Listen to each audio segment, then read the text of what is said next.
Le nouveau président polonais Nawrocki veut de bonnes relations avec Viktor Orban, s'oppose aux Ukrainiens en Pologne et juge impossible l'adhésion de l'Ukraine à l'OTAN et à l'Union européenne. Et ce même Viktor Orban, vers qui Nawrocki aspire tant, déclare soudain aujourd'hui que la Russie est faible et il dit « Ils ne peuvent même pas vaincre l'Ukraine ».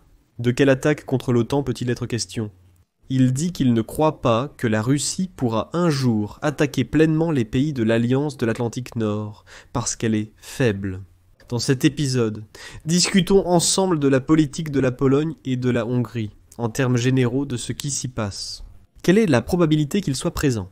Les autorités polonaises vont-elles à nouveau très bien s'entendre avec les Hongrois ? Pourquoi à nouveau ? Parce qu'il y a déjà eu une période où, comme on dit, ils étaient main dans la main et s'opposaient ensemble à la politique de Bruxelles. Je suis Alexei Pechey, nous sommes le 9 juin, détaillons tout cela plus tard. Mais avant de commencer, abonnez-vous à cette chaîne, mettez un like, écrivez n'importe quel commentaire, et surtout, abonnez-vous à ma chaîne Telegram. Le lien se trouve dans la description de cette vidéo. Là-bas non, nous publions des nouvelles en temps réel dès qu'elles arrivent. Passons maintenant en revue, de manière concise, la politique de la Pologne et de la Hongrie.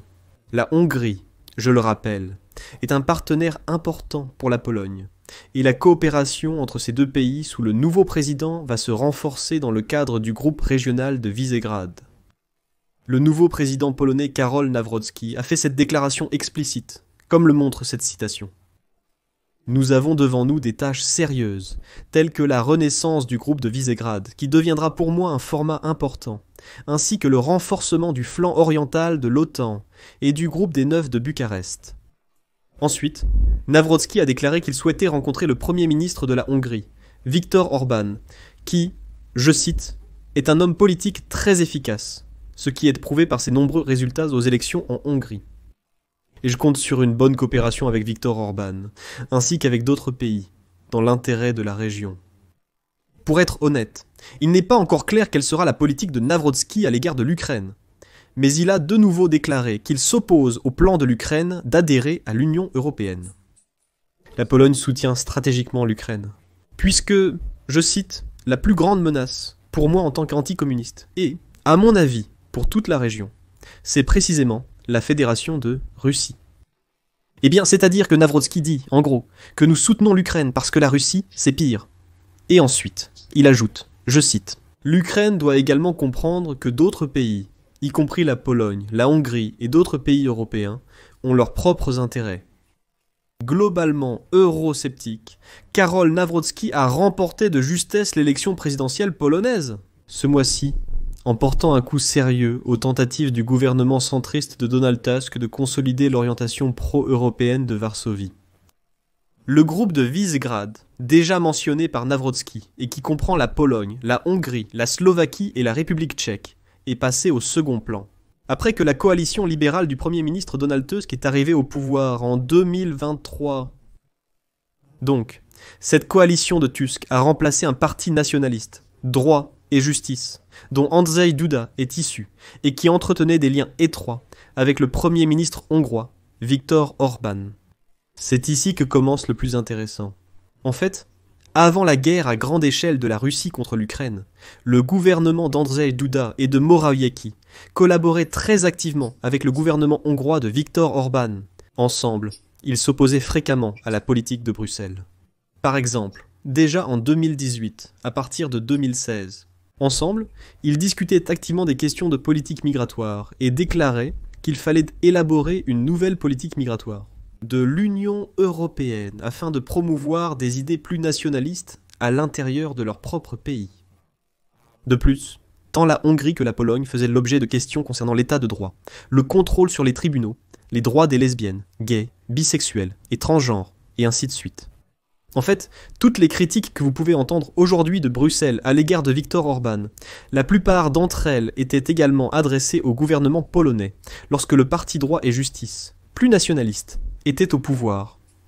Ensuite, Donald Tusk, plus pro-européen, est arrivé, et ces questions sont passées au second plan. Et par conséquent, ce lien étroit entre la Pologne et la Hongrie a été quelque peu rompu. Maintenant, le parti droit et justice revient au pouvoir, représenté par ce même Karol Nawrocki. C'est un allié d'Andrzej Duda. Et par conséquent, ils essaient de ramener à nouveau l'ordre du jour qui existait auparavant. Et donc, il ne faut pas s'étonner que Karol Nawrocki travaille avec Viktor Orban ensemble. C'est-à-dire qu'ils ont toujours eu une position contre Bruxelles, contre la politique de Bruxelles. Mais ici, il faut prendre en compte un point très important. Ne vous précipitez pas à tirer des conclusions hâtives. Parce qu'en fait, Karol Nawrocki lui-même comprend qu'Andrzej Duda a changé sa position, autant que possible. Et Andrzej Duda a déjà déclaré qu'il parlerait avec Nawrocki. Concernant les déclarations selon lesquelles l'Ukraine ne devrait pas rejoindre l'Union européenne, qu'il ne faut pas accepter l'Ukraine dans l'OTAN, et ainsi de suite. Autrement dit, il est fort probable que dans un futur proche, Nawrocki exprime des thèses très proches de celles de Viktor Orban actuellement. Mais derrière le discours public, il se peut que les actions soient complètement différentes. C'est pourquoi il est très important d'observer précisément la politique que la nouvelle équipe du président de la Pologne va mettre en œuvre maintenant. Mais qu'est-ce qui est intéressant dans les déclarations de Viktor Orban à cet égard ? Nawrocki semble actuellement vouloir établir des relations avec Viktor Orban. Aujourd'hui, Orban lui-même fait une déclaration assez vague. Et le Premier ministre de la Hongrie déclare qu'il pense que la guerre en Ukraine ne se transformera pas en conflit mondial, car selon lui, la Russie est trop faible. Les Russes sont trop faibles pour cela. Ils ne peuvent même pas vaincre l'Ukraine, donc ils ne peuvent pas vraiment attaquer l'OTAN, a déclaré Orban, en expliquant qu'il ne craint pas que le conflit s'étende à l'échelle mondiale. Orban estime qu'il doit d'abord y avoir un cessez-le-feu, puis un accord de paix, mais pas entre l'Ukraine et la Russie, plutôt entre les États-Unis et la Russie. Il a également déclaré une nouvelle fois que l'Ukraine n'est pas prête à rejoindre l'OTAN ou l'Union européenne, car, selon ses mots, je cite, « Cela ne correspond pas aux intérêts de l'Union européenne, en particulier de la Hongrie. » Le chef du gouvernement hongrois a souligné que l'Europe doit être forte, car les Russes ne comprennent que le langage de la force. Il a ajouté qu'il faut négocier avec le dictateur russe Poutine, et a déclaré qu'il accueillerait Poutine avec plaisir à Budapest. Si Poutine souhaite venir en Hongrie, nous l'accueillerons sincèrement, a déclaré Viktor Orban. Concernant Donald Trump, il a souligné qu'il n'est pas un messie, mais qu'il sera possible de négocier avec lui, bien que cela s'annonce difficile. Vous savez, il y a un point intéressant sur le fait que Donald Trump n'est pas un messie. Parce que Viktor Orban, si vous vous souvenez, avant les élections présidentielles de novembre 2024 aux États-Unis, il est allé plusieurs fois voir Trump, il l'a rencontré à Mar-a-Lago, il est revenu en Europe et il disait « Voilà Bruxelles, tremble, parce que je serai le principal émissaire de Donald Trump en Europe. Toutes les négociations, il ne les mènera qu'à travers moi. » Ensuite, l'élection a lieu, et Trump ne mentionne même pas Viktor Orban. Il n'en parle pas du tout, pas un mot. Et, comme vous le voyez, Viktor Orban n'est devenu ni personne de confiance, ni intermédiaire entre Bruxelles et Washington. Il ne l'est pas devenu. Orban a été exploité puis mis de côté. C'est pourquoi il dit que Trump n'est pas un messie, mais avec lui on peut négocier. C'est pourquoi il faut comprendre ici que le Premier ministre hongrois estime que la guerre en Ukraine doit être arrêtée le plus rapidement possible.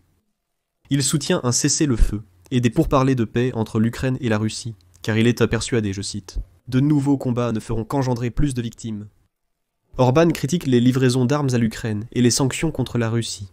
On dit que cela nuit à l'économie européenne, y compris à l'économie hongroise.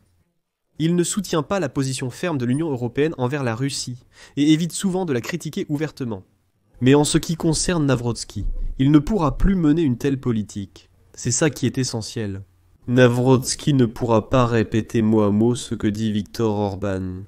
Il est probable que ce que Nawrocki dira, et ce qu'il reprendra des paroles d'Orban, ne concernera que la politique intérieure européenne.